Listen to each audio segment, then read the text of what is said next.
जय श्री कृष्णा मित्रों। बिहार राज्य का गठन 22 मार्च 1912 को हुआ था। उस समय एक बहुत बड़ा प्रांत हुआ करता था, बंगाल, बिहार और उड़ीसा तीनों मिलाकर था।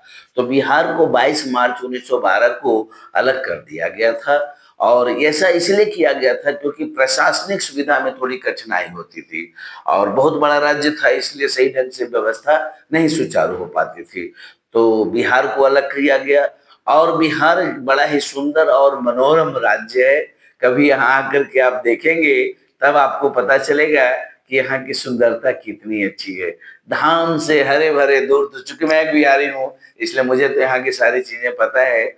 और मैं दूर दूर तक कभी गेहूं की बालियां, कभी धान के जो है, और जब धान की खेती अच्छी होती है तो दीपावली का त्योहार हम लोग मनाते हैं।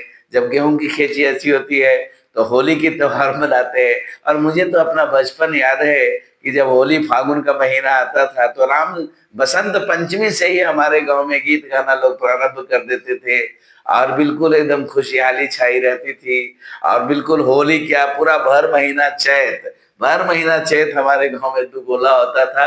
दूसरे दूसरे गांव से लोग भी आते थे गाने बजाने के लिए और बिल्कुल संगीत में, सुगंध में पवित्र वातावरण बिल्कुल बन जाता है। आमों आमों की डालियां अपने मंजर से भर जाती हैं और बिल्कुल बिहार एक पावन जगह है। और मैं तो आप लोगों को, पूरे दुनिया वासियों को कहूंगा कि एक बार जरूर आप हमारा बिहार आकर देखें। और आज ही नहीं बल्कि इतिहास से, अगर आप भी इतिहास में भी जाएंगे तो शायद पहला गणतंत्र का स्थापना भी इसी बिहार में हुआ था। लक्ष्मी बंगाल जो आपका वैशाली है।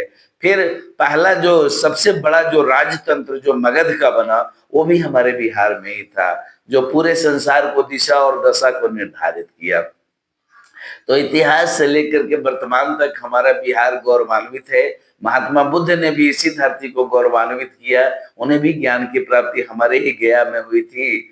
और भी दिनकर की धरती बेगूसराय है, बचनदेव कुमार जी हैं, राम शरण मिश्रा जी हैं और बहुत सारे जितने भी बड़े बड़े विद्वान हैं।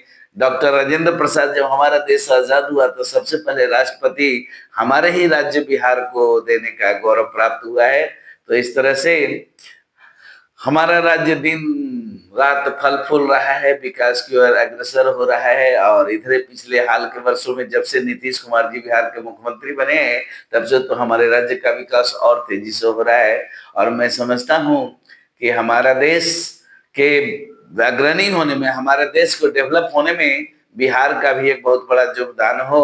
और हमारा बिहार जो है, नहीं नहीं, हमारा बिहार जो है, रहने दीजिए, हमारा बिहार जो है काफी विकसित हो, सुखी संपन्न हो और यहाँ के लोग उद्यमी हो, मेहनती हो, ईमानदार बने, जैसा कि पुरानी छवि इनकी है। और वो ईमानदारी के बल पर अपने देश के विकसित होने में अपना महत्वपूर्ण योगदान दें। अपनी खेती को सही ढंग से करें, अपनी शिक्षा को सही ढंग से करें, अपने व्यवसाय को सही ढंग से करें और हमारे प्रशासन में बैठे हुए लोग भी सही ढंग से अपना संचालन करें।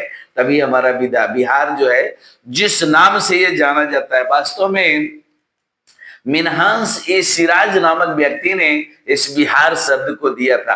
यहाँ बहुत सारे बौद्धों के बिहार हुआ करते थे जहाँ बौद्ध भिक्षु आकर के ठहरते थे। इन्हीं बौद्ध विहार के स्थान पर उन्होंने इसका नाम मिनहास ए सिराज नामक भूगोलवेता ने इसका नाम रखा था बिहार। और यह बिहार जो है तब से अपने ख्याति को प्राप्त कर रहा है और धीरे धीरे धीरे धीरे आगे की ओर डेवलप होता चला जा रहा है। आज बिहार में क्या नहीं है, आपको जो चाहेंगे सो आपको इस बिहार में प्राप्त हो जाएगा। यहाँ उच्च शिक्षा है, दुनिया का सबसे बड़ा यूनिवर्सिटी यही बिहार में मगध यूनिवर्सिटी है। लगभग 200 से ज्यादा कॉलेज उससे जुड़े हुए हैं। और भी बहुत सारी चीजें आपको जो है, गया विष्णुपद मंदिर का क्या बात है, संसार के सारे हिंदू धर्मावलंबी लोग वहां आते हैं और आकर वहां पूजा पाठ करते हैं और अपने पितरों को मोक्ष धाम की ओर भेजते हैं। यानी संसार में जो है उनके लिए तो सारे जगह व्यवस्था है, जो संसार से चले गए उसके लिए भी हमारे यहाँ व्यवस्था है। उन्हें भी हम उनकी भी व्यवस्था रखते हैं। उन्हें भी हम जो विष्णुपद मंदिर में जाकर स्थापित करते हैं, तर्पण करते हैं और उनके भी सुख की कल्पना करते हैं। वे भी स्वर्ग में जाएं, वे भी सुखी जीवन जिए, उनका जो भी जो लाइफ है, क्योंकि ऐसा हमारे धर्म में माना जाता है मित्रों कि जीवन के बाद भी हमें एक जीवन जीना होता है। तो वो जीवन हमारा सुखमय हो, वो जीवन हमारा बेहतर हो, इसके लिए भी हमारे बिहार में व्यवस्था है, इसके लिए भी विष्णुपद मंदिर में व्यवस्था है। तो हमारा बिहार दिवस के अवसर पर बिहार वासियों को बहुत बहुत बहुत धन्यवाद। मैं भी बिहार का रहने वाला हूँ और आप सबों को शुभकामना देता हूँ। इसी तरह से आप प्रगति के पथ पर, अपने कर्तव्य के पथ पर आगे बढ़ते रहें और मानवता को विकसित करें। जैसा कि हमारा बिहार की मुख्य है कि यहाँ हम अपने लिए नहीं, संसार के लिए जीते हैं, संसार के विकास के लिए सोचते हैं और विश्व के कल्याण की बात सोचते हैं और प्राणियों में सद्भावना की बात सोचते हैं और धर्म के विकास की बात सोचते हैं। धर्म क्या है बच्चों, पहले ये समझ लीजिए। तो धर्म है सत्य, प्रेम और अहिंसा। हमारा सत्य का विकास हो, प्रेम का विकास हो, अहिंसा का विकास हो, यही धर्म है। धर्म की यही 3 पिलर है जिस पर यह धर्म टिका होता है। तो बिहार दिवस के अवसर पर सभी बिहार वासियों को मेरा नमन है और मैं चाहता हूं कि बिहार इसी तरह प्रगति के पथ पर आगे बढ़ते रहे। जय श्री कृष्ण।